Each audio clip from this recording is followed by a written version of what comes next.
तुम दोनों कोई काम धंधा तो करते नहीं हो, सारा दिन बस ऐसे ही आवारागर्दी करते रहते हो। मेरी समझ में नहीं आता कि आखिर तुम दोनों का खर्चा कैसे चलता है भाई। ओए तेरा काम है चाय बनाना, चाय बना और अपने काम से काम रख, समझा?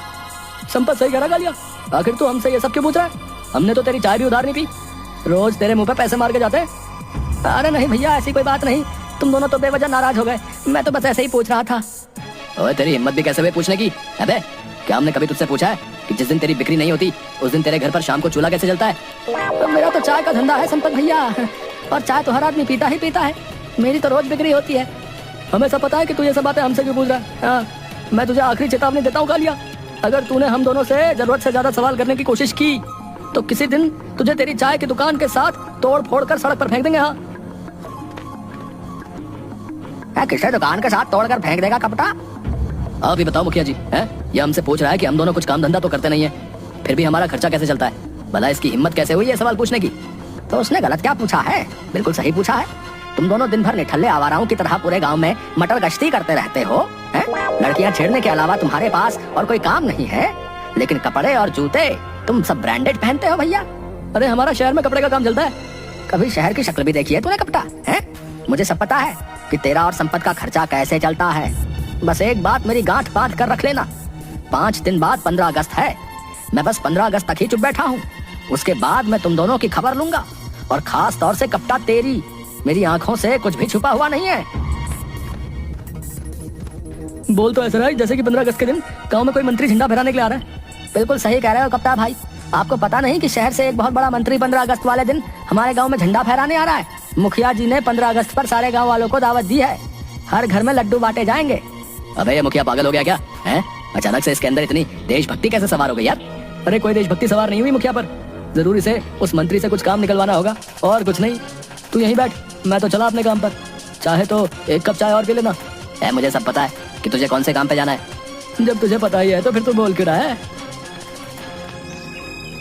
देख कप्ता, मुखिया की बातों से मुझे ऐसा लग रहा है कि जैसे उसे तुझ पर शक हो गया है कि तेरा और उसकी बेटी बिंदिया का चक्कर चला है। अरे बिंदिया मुझसे प्यार करती है, एक ना एक दिन तो ये बात मुखिया को पता लगनी ही थी, तो इसमें इतनी परेशानी की क्या बात है? अरे बेवकूफ, बिंदिया तुझे रोज रोज मुखिया की तिजोरी से निकालकर पैसे जो देती है, उसके बारे में अगर कहीं मुखिया को भनक लग गई तो मुखिया हम दोनों को बहुत पीटेगा, और हमारा तो इस गाँव में कोई हिमायती भी नहीं है, सभी लोग हम दोनों से जलते हैं। तू समझता क्यों नहीं मेरी बात को? मैं तेरी कोई बात नहीं समझ रहा हूँ, तू आखिर कहना क्या चाह रहा है? मुझे लगता है कि मुखिया को यह भी शक हो गया कि बिंदिया तुझे मुखिया की तिजोरी से चोरी करके पैसे देती है, और उसी से हम दोनों सारा दिन मौज मस्ती करते रहते हैं।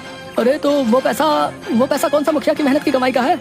सारा का सारा पैसा जनता की लूटी हुई कमाई का ही तो है। तू घबरा मत, मैं आज ही बिंदिया से इस बारे में बात करता हूँ। मैं यहाँ पर कितनी देर से तुम्हारा इंतजार कर रही हूँ, मगर तुम्हें तो कालिया की दुकान से चाय पीने से ही फुर्सत कहाँ। नाराज मत हो बिंदिया, तुम्हें पता भी है कालिया की दुकान पर तुम्हारे पिताजी आकर मुझे धमकाने लगे। क्या मतलब?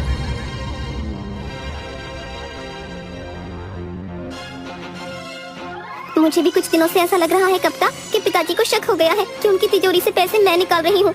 लेकिन तुम तो बोल रही थी कि मुखिया जी तिजोरी में जो पैसे रखते हैं वो गिनकर नहीं रखते। अरे हो सकता है अब गिनकर रखने लगे हो और मैंने इस बात पर ध्यान न दिया हो। वो सब बातें छोड़ो बिंदिया, मुझे 2000 रुपए की सख्त जरूरत है। पिताजी ने कुछ गलत नहीं कहा, तुमसे शादी के बाद भी क्या पता तुम मुझसे ऐसे ही पैसे मांगोगे और ऐसे ही पूरे दिन गाँव में आवारागर्दी करते फिरोगे। अरे नहीं बिंदिया, मुखिया जी के पास इतना काला पैसा है, वो किस काम आएगा? उन पैसों में से ही मैं कोई कारोबार कर लूंगा। खबरदार जो मेरे पिताजी के पैसे को काला पैसा कहा। मैंने तुमसे कितनी बार कहा है, मेरे पिताजी कोई भ्रष्टाचारी नहीं है, हम खानदानी अमीर हैं। हमारे दादा परदादा की पुश्तैनी हवेली अभी भी पड़ोस के गांव में ऐसे ही खाली पड़ी हुई है। अरे वाह, तो शादी के बाद हम दोनों उसी हवेली में जाकर रहेंगे।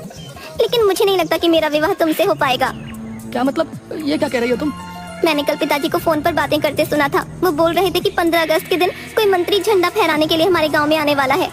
अरे वो तो मुझे भी पता है, तुम्हारे पिताजी 15 अगस्त के बाद ही तो मुझे देख लेने की धमकी दे रहे थे। शायद उन्होंने तुम्हें पूरी बात नहीं बताई, मंत्री के साथ साथ उसका बेटा भी आने वाला है। पिताजी चाहते हैं कि मेरा हाथ मंत्री जी के बेटे को सौंप दिया जाए और जल्द से जल्द विवाह कर दिया जाए।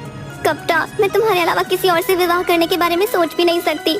तुम जाकर पिताजी से बात क्यों नहीं करते? अरे पागल हो गई हो क्या? अगर मैंने अपनी शादी की बात उनसे की तो वो मेरा पीट पीट कर बुरा हाल कर देंगे।